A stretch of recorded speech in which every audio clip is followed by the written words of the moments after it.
presente. Buenas noches, mi nombre es Ginette Ardila. Yo vengo a saludar solamente y a presentar a los invitados de esta noche en Ficciones. Como editora del Centro Editorial de la Facultad de Ciencias Humanas, el libro, en efecto, Cartografía Verbal del Odio en Colombia, es una coedición entre la Universidad Nacional y el Fondo de Cultura Económica. El libro es producto de un taller del que ya nos van a hablar los profesores, un taller de escritura, los profesores y artistas que están aquí en la mesa, un taller de escritura y psicoanálisis, que se dedicó a hurgar en las palabras que usamos para manifestar el odio, o sea, los insultos, y tratar de desarmar ese aparato pues de afilado, ¿no?, que le ponemos a las palabras cuando queremos acabar con alguien.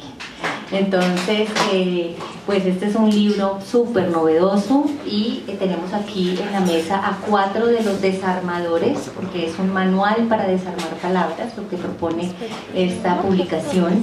Tenemos a 4 de los desarmadores, a 2 de las curadoras, o sea, las seleccionadoras de los textos, las que hicieron la invitación a los distintos escritores, psicoanalistas, historiadores, bueno, ya nos van a decir un poco cómo fue la historia, y a 2 de los desarmadores, 2 curadoras y desarmadoras, 2 desarmadores. Ya van a entender un poco ese lenguaje en el que se mueve digamos, la semántica del libro, ¿no? ¿Qué es lo que se trae y por qué usan las palabras de esa manera? ¿Por qué hablar de desarmar las palabras precisamente? Voy a presentar entonces a la profesora Belén del Rocío Moreno. Ella es psicoanalista, tiene un magíster en lingüística y literatura hispanoamericana, psicoanalista de oficio y psicoanalista como profesora de la Universidad Nacional durante mucho tiempo, ahora felizmente jubilada, ella quiere que lo diga. Autora de varios libros sobre psicoanálisis y literatura, un libro sobre psicoanálisis y la obra de Álvaro Mutis y otro dedicado a la obra de Clarice Lispector, y otro libro genérico sobre la escritura y el psicoanálisis. Entonces ya van viendo cómo se están tejiendo aquí, ¿no?, la relación con la escritura y el psicoanálisis. Está también Marta Renza, otra de las curadoras. Marta Renza es graduada en filología y lenguas clásicas, pero pues su obra es más una obra creativa. Ella es poeta, ella es narradora, es cuentista, tiene varias novelas publicadas, 2 libros de poesía y varios cuentos dispersos. Una de sus últimas novelas, Baño de Mujeres, se publicó en España muy recientemente.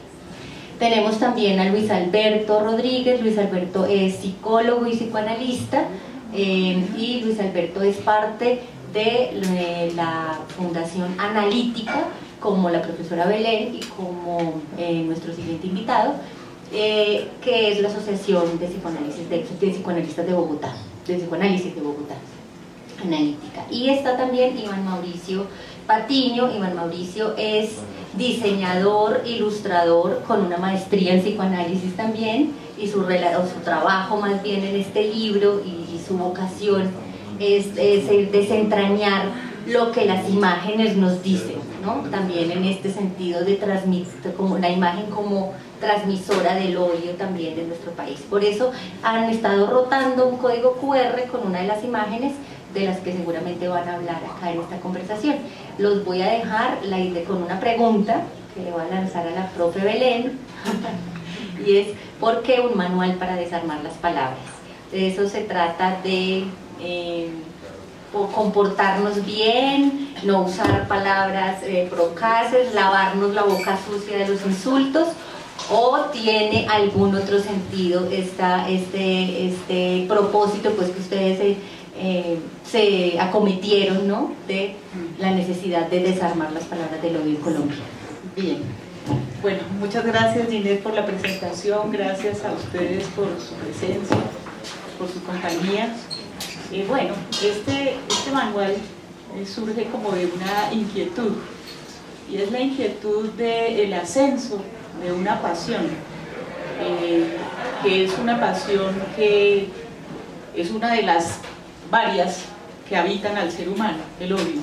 Hay otras, el amor, la ignorancia, y hay mezclas entre esas pasiones. Y surge entonces de la inquietud con relación a los actos contra la vida. Muchos actos contra la vida han estado precedidos por palabras de odio, ¿sí? El odio como pasión tiene una particularidad: no se satisface con las agresiones, no se satisface con la muerte del adversario convertido en enemigo, sino que puede persistir más allá de la muerte, ¿sí? Ese odio dirigido a otro, y el odiador puede patear sobre la tumba del otro. Entonces, la inquietud nuestra era cómo había, ¿sí? Creo que no solo en nuestro país, es un asunto generalizado de la época. Lacan decía que esta era una civilización del odio y que tiene trazadas, ¿sí?, las vías del camino hacia la destrucción. Entonces nosotros nos ocupamos de las palabras, ¿sí?, que acá son palabras de odio. Y en efecto, como bueno, Ginés nos pregunta ahora, pues, si es un manual de urbanidad, ¿sí?, si apunta a que tengamos la boca más limpia, ¿sí?, a que se bañen la boca con detergente, nada de eso. Absolutamente todas las lenguas tienen palabras insultantes. Esas palabras se requieren en el uso de una lengua. Cuando no hay otra palabra para decir en una situación extrema, pues aparece la palabra insultante. El asunto acá es que la lengua ha quedado poblada por esas palabras de odio. Y la palabra de odio tiene una particularidad, ¿sí?, que es que se pretende ser primera y última palabra. Después de una palabra de odio, después de un insulto, después de echarle un madrazo, no de estos licores deliciosos que nos ofrecen acá, de decirle a otro gonorrea bajo la forma insultante, porque también hay una forma que se ha vuelto ya corriente, nea, hola nea, ¿sí?, hace parte de los usos. Después de una palabra de odio, la palabra entonces se pretende primera y última. Después de eso no hay más palabra, se rompe el lazo. Notábamos entonces nosotros que con mucha frecuencia todos los actos contra la vida estaban precedidas de palabras de odio, estaban precedidas de fantasías, de fantasmagorías, donde están incluidas esas palabras de odio. Y entonces, pues, el propósito nuestro fue comenzar a desarmarlas. Primero, escucharlas, escuchar en qué contextos aparecían, escuchar qué implicaba, qué lugares fijaban para quien decía la palabra, para aquel al que se le dirigía esa palabra, ¿sí?, para el otro que era testigo de esa palabra. Entonces el propósito, insisto, era cómo se puede encontrar una fisura para una palabra que se pretende inapelable. Después de una palabra de odio, pues, insisto, se rompe el vínculo, se rompe el lazo. Entonces, ante esas palabras sentenciosas, ante esas palabras inapelables, pues decidimos, bueno, ¿será que hay chance de hacer algo con eso? Y entonces convocamos a una serie de personas. Primero fue público general, hicimos una convocatoria general y empezaron a llegarnos contribuciones, pero también invitamos a personas que sabíamos que habían trabajado tal o cual tema, ¿sí? Y entonces en ese punto ya nos dirigimos: mira, tú que has trabajado sobre el bandolerismo en Colombia, ¿por qué no me haces una entrada sobre bandolero? Cortica, el ensayo tuyo es larguísimo, el texto es precioso, pero ¿por qué no me lo dices así con palabras sencillas de todos los días? ¿Y por qué no intentamos, sí, darle la vuelta a esas palabras? Y bueno, así comenzó ese trabajo que nos tomó bastante tiempo. Empezamos en el 2022, en agosto del 2022 lanzamos la convocatoria y tuvimos como un año y medio, ¿sí?, de recibir material y hacer un trabajo de taller que enseguida les va a contar Marta. Sí, entonces después de la convocatoria de la que hablaba Belén, empezamos a recibir contribuciones y también por el otro lado, como decía Belén, a invitar a personas conocedoras de un campo, de este otro, que conocíamos y que podían aportar, sabíamos, estábamos seguras. Hubo una respuesta muy alentadora, nos llegaron muchas contribuciones, y una vez que empezamos a recibir eso, empezamos nuestro trabajo, entre comillas, de taller, de de empezar a lidiar con estas palabras, estas entradas, habíamos planteado a los posibles colaboradores y colaboradoras que por favor enviaran textos muy breves, no importaba de qué género, cómo los vistieran, pero que fueran breves y ojalá echaran chispas. O sea, que recurrieran precisamente a lo que apuntaba Belén. Hay que desarmar este mecanismo de odio y encontrar en la palabra, y nada mejor que el campo de la palabra para que se encuentre esa multitud de sentidos y esa apertura hacia otros espacios. La palabra es el mejor vehículo para eso, incluido el vehículo hacia el odio y la muerte también, pero tiene esos otros campos abiertos que era lo que buscábamos que se produjera en las contribuciones que pedíamos.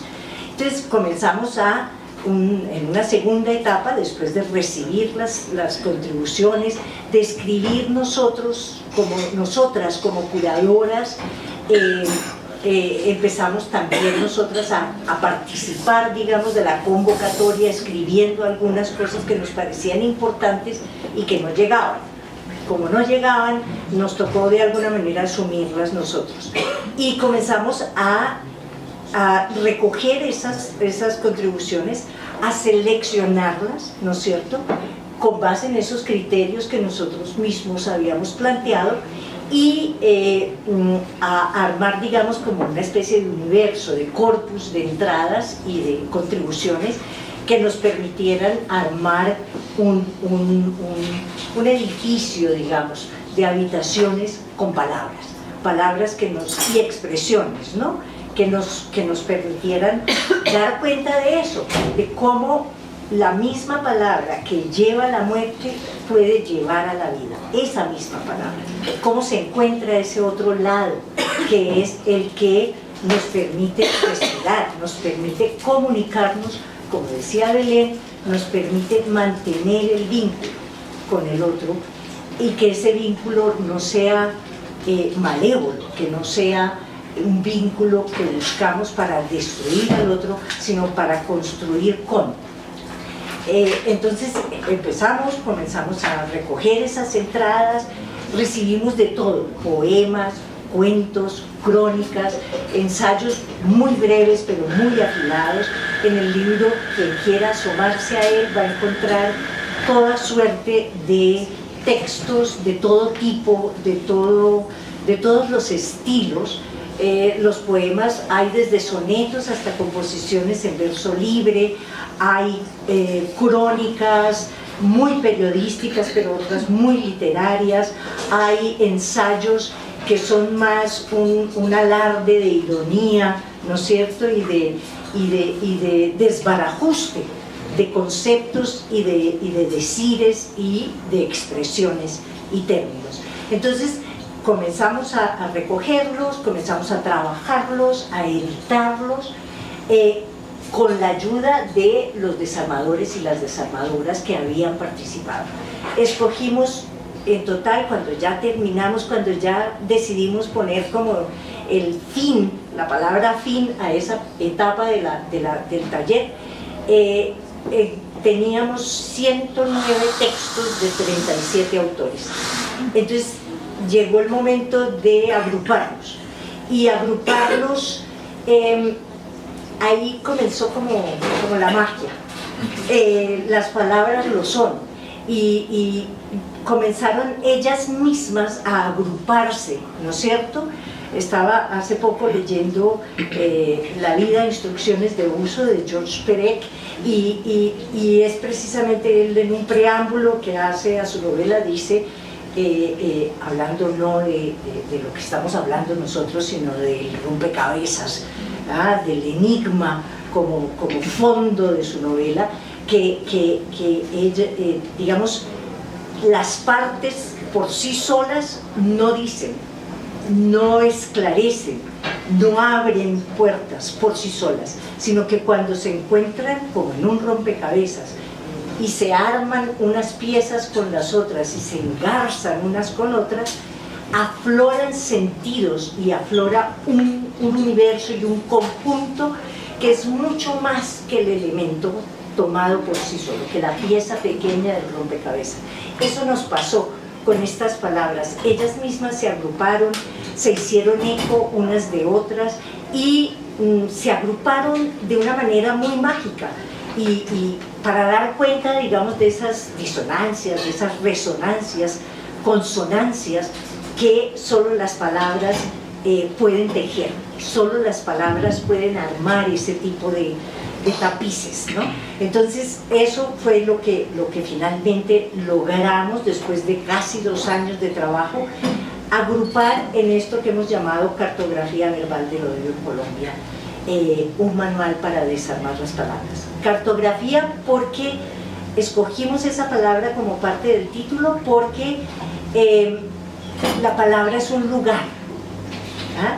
Es un lugar originario además la palabra, y entonces queríamos dar cuenta un poco de esa naturaleza de lugar que tiene la palabra y un lugar que tiene sus coordenadas, que tiene sus ejes, que tiene sus paralelos y sus meridianos, y un manual, digamos el subtítulo, dijimos un manual para desarmar las palabras, no porque quisiéramos tener o producir o proponer una especie de reglamento del buen decir, ¿no es cierto?, de cómo se dice correctamente, de cómo se habla y se comunica uno correctamente, para nada.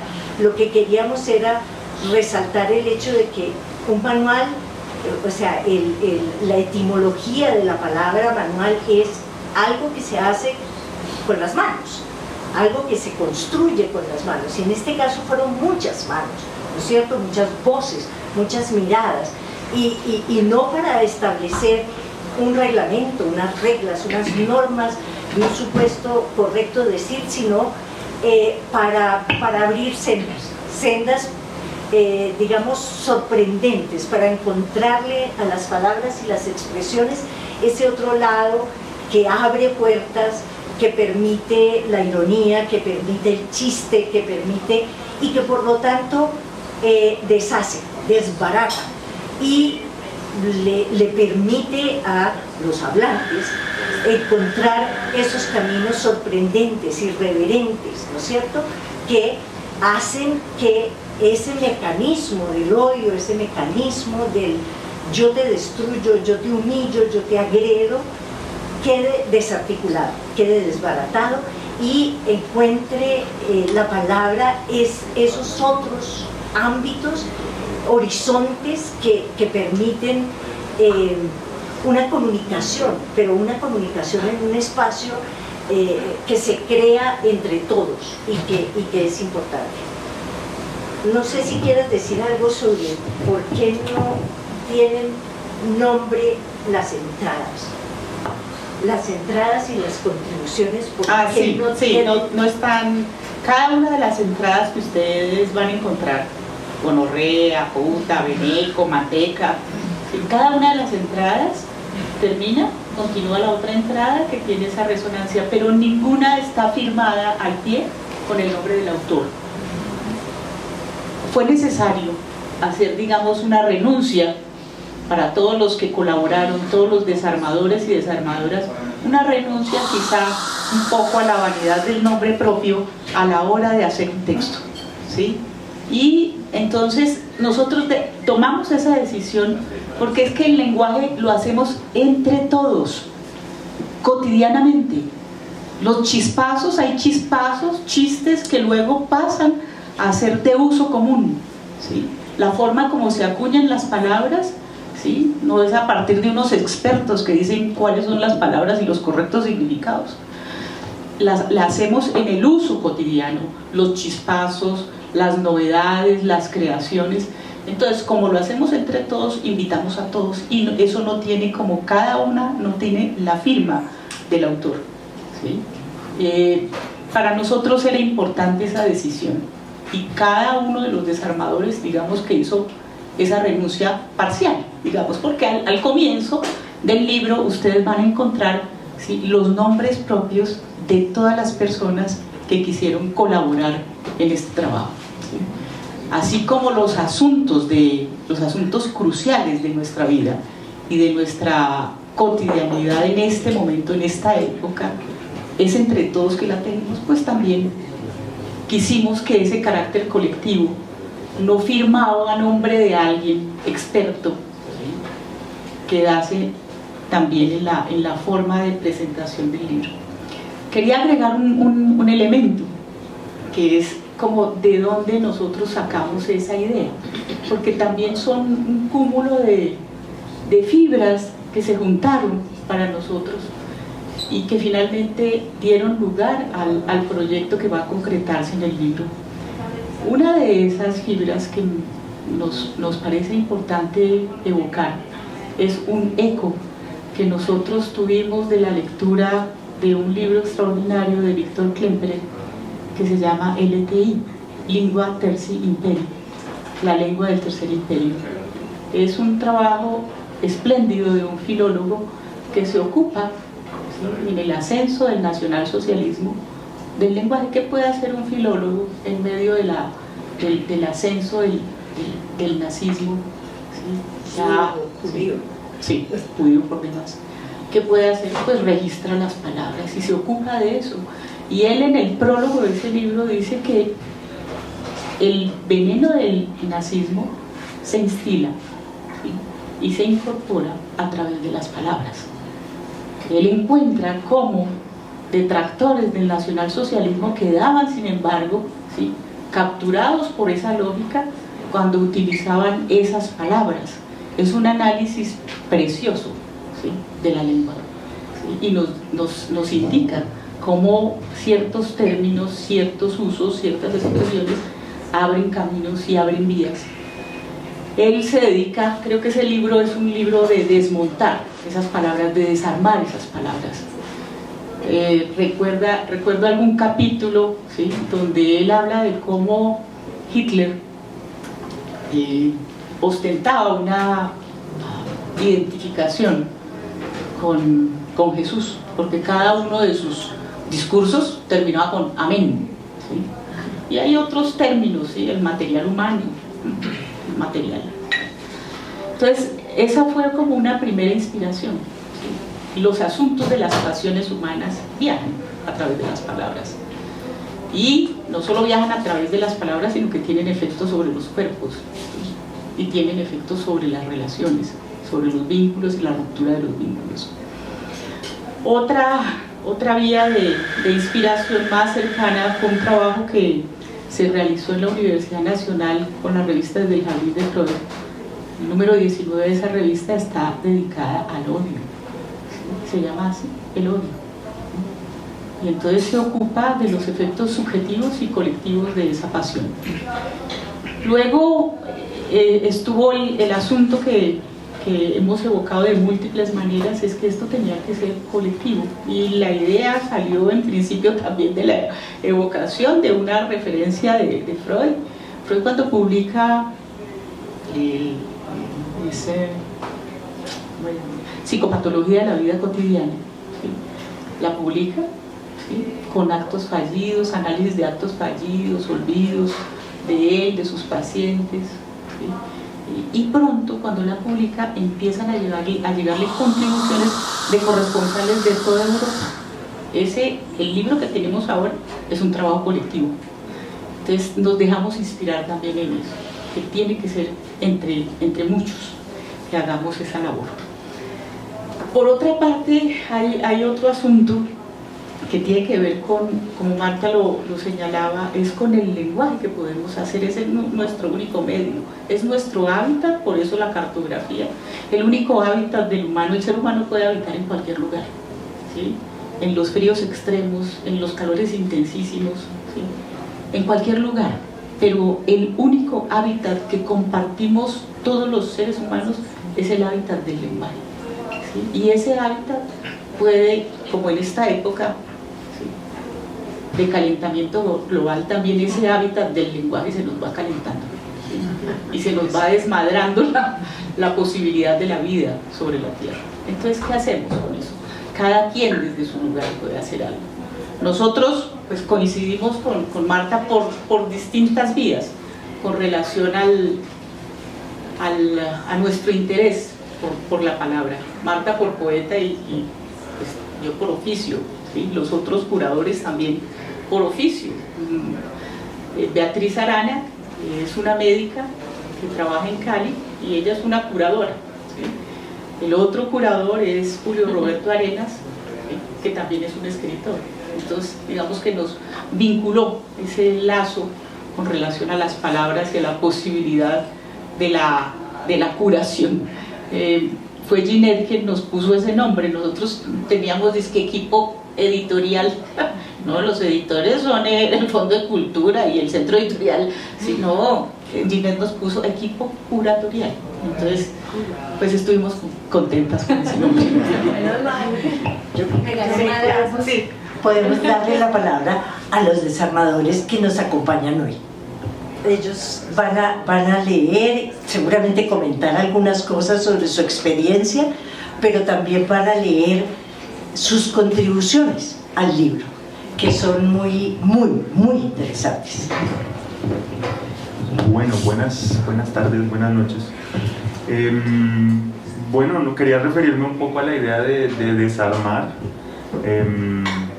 pues que además de desarticular, de desestructurar, si se quiere, pues está también la idea como de bajar las armas, ¿no? Un poco con la idea de poder, por medio de las palabras, digamos, incidir en las pasiones, en los afectos, en la manera finalmente como nos relacionamos con el otro. Un poco la idea implícita también creo es el hecho de que, bueno, en el principio está la palabra, en el principio está el verbo, y pues esa es una idea muy fructífera porque pues nos da la posibilidad de justamente hacer algo con lo que nos sucede, bueno, en nuestro diario vivir, en nuestro ser, justamente en lo que pensamos, lo que actuamos, lo que sentimos. Entonces sí, un poco la idea de bajar las armas, de bajar a la violencia, de bajarle a la violencia por medio de la palabra, del texto, puesto que como Belén lo decía, pues es nuestro hábitat y finalmente lo que nos determina como seres humanos. Entonces es la vía fructífera por la que podemos hacer algo finalmente pues por nuestra cotidianidad, nuestro lazo. Bueno, eso quería como mencionar. Buenas noches. Yo quiero ser breve, voy a leer la entrada que escribí y más bien voy a invitarlos a que si se les ocurre algo, a partir de aquí, lo digan, lo que sea. Hasta madrazos. Que enunciaban esta palabra, es decir, había un sistema de discriminación, había un sistema de exclusión, había un sistema de segregación a través de esa palabra. Entonces, bueno, con ocasión de esas palabras también se hacían intervenciones, y como, ¿usted por qué emplea esa palabra? Si le duele tanto esta otra. ¿Sí? Recuerdo tanto una actividad en la que cometí un error tan grave a propósito de esta palabra, porque, bueno, también era en torno a unas preguntas específicas, entonces eran pequeños grupos en un salón grande, había bastantes personas. Planteé algunas preguntas y había más profesionales de otras disciplinas allí participando, y bueno, se dio la discusión, estaban hablando de las preguntas, estaba el ambiente tan chévere que yo me atreví en un momento dado a soltar algo de la elaboración que está aquí respecto pues a ese lugar que somos todos como desechables. Y se me salió esta palabra en medio de la actividad. Pues se han salido. Quedaron algunos poquitos, salieron insultándome. Los que quedaron eran porque ya conocían un poco como lo que yo estaba armando allí, lo que estaba trabajando. Pero bueno, se han salido, eso se armó un lío después, que yo por qué empleaba esa palabra. Entonces sí, es una palabra que resulta muy lesiva, pero también que muestra algo del lugar nuestro en la cultura actual.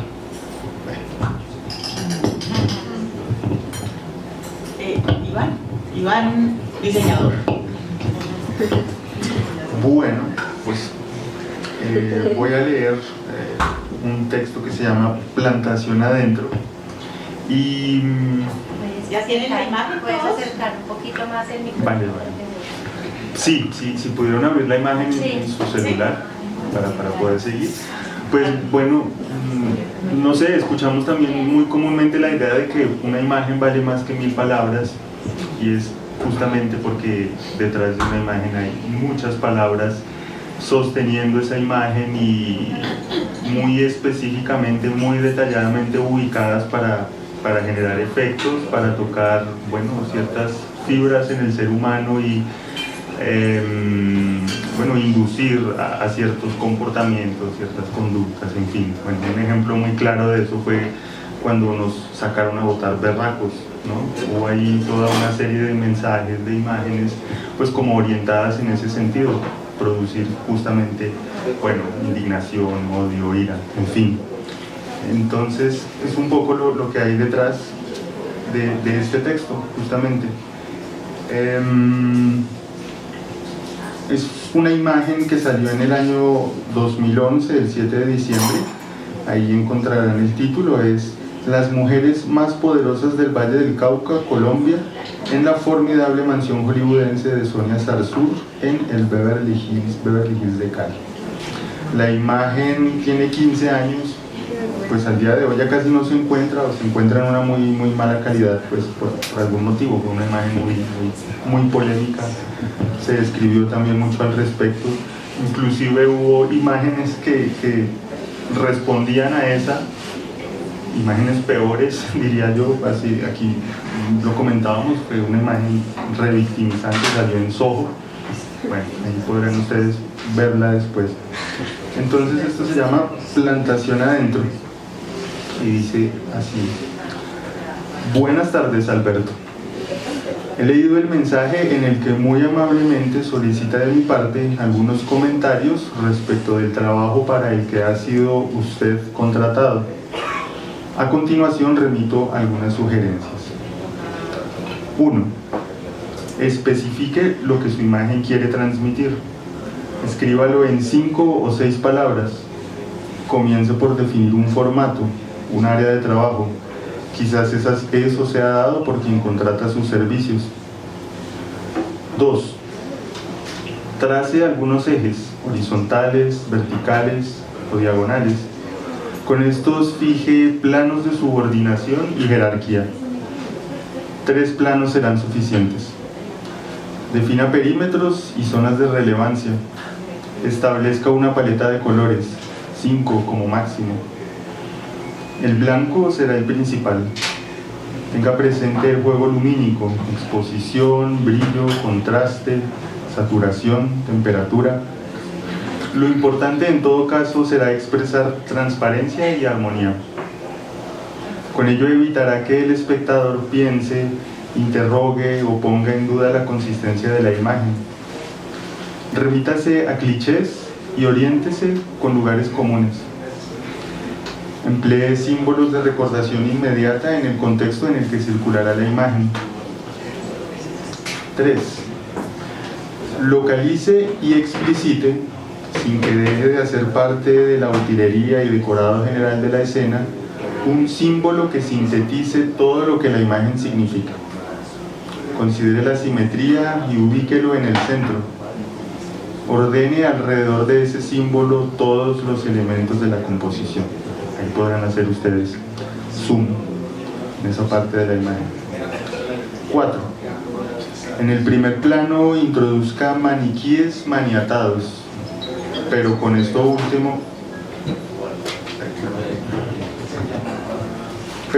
último no denote limitaciones, sino firmeza y aplomo. Que las piernas y los brazos parezcan vectores. Resalte la unidireccionalidad. Esconda los vestigios del paso del tiempo. hágalos lucir jóvenes y vitales. Pero atención, no elimine por completo la vejez, adecúela para que haga referencia al poder que se transmite por medio de castas y estirpes. 5. Para que ese poder luzca amigable y digerible, vístalo con jeans y camisa blanca. Retoque algunos rasgos para mostrar candidez. Ilumine los rostros y las joyas, pues son las insignias del éxito. Reemplace el tradicional trono real por mobiliario de autor y agregue más pieles blancas a la serie de enseres que ambientan la escena. Fusionará así informalidad y compostura, intimidad y lejanía. Arropará con cordialidad el desprecio, aromatizará el desdén. Contribuirá con la complacencia, la condescendencia y la normalización de la vileza. 6. Utilice el segundo plano para terminar de trazar el pedestal del poder. Delimítelo con azul celeste y justo al frente empotre un par de cariátides con uniformes blancos sosteniendo no solo los elixires de la desmesura, sino el palacio mismo que en las alturas de una especie de Olimpo inmaculado alberga los monigotes del poder. Cierre la imagen con un tercer plano que represente el verdor del latifundio, la tierra, la propiedad, las montañas y los valles, el mundo que creen les pertenece. Bueno, cariátides eran estas columnas en los templos romanos que eran esculturas, pero pues además de ser columnas, eran esculturas, sostenían todo el edificio. Entonces, bueno, de ahí un poco esa referencia. Y como precisamente eso es lo que creen, mi última recomendación de procedimiento, Alberto, es no continúe con esas labores. Como es evidente, rayaría usted en el absurdo y solo reproduciría atávicas ignominias. Evite que su trabajo se vea involucrado en una causa como esa. Sin más, los saludo cordialmente y gracias por recordarme atentamente.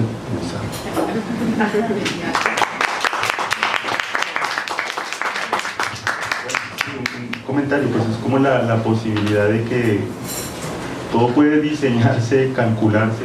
Casi que en la misma idea de diseño está la idea pues del proyectar, del prever, de calcular, de saber meticulosamente qué es lo que va a pasar con esta serie de imágenes, serie de palabras. Y bueno, la posibilidad de incidir directamente en nuestros afectos y nuestros pensamientos, pues por medio de la técnica y la tecnología utilizada para eso, para producir efectos. Sí, solo un comentario sobre este texto, y es que es tan actual, es una imagen de hace 15 años, y lo que hace el texto de Iván Mauricio es desgranar cómo se arma una narrativa que se vende, ¿no es cierto? Y es algo de lo cual estamos hoy en día rodeados. Hoy el papel de las llamadas redes sociales pues es muchísimo más agudo que hace 15 años y se ha convertido en una manera de organizar, de montar, de crear, ¿no?, una realidad que es una ficción. Lo vemos en todo el mundo, ¿no es cierto? Aquí yo me monto un escenario, pongo unos monigotes a hablar de tal o cual manera y genero en la sociedad, en el medio que me rodea, una narrativa que me va a permitir alcanzar un cierto objetivo, ¿no es cierto? Y puede ser todo falso, puede ser algo que no existe sencillamente, y sin embargo lo monto y es perfectamente comible y bebible. Adelante. Y la gente, nosotros comenzamos a actuar en esas coordenadas que están fijadas a partir de un montaje, ¿no es cierto?, una escenificación que es completamente manipulador, ¿no es cierto?, que nos conduce y nos lleva y que hoy en día es asustadora. Llega un momento en que uno dice, ¿en dónde estoy? ¿Y esto qué es? ¿Y me creo esto o no me lo creo? Entonces es algo que es muy actual, ¿no?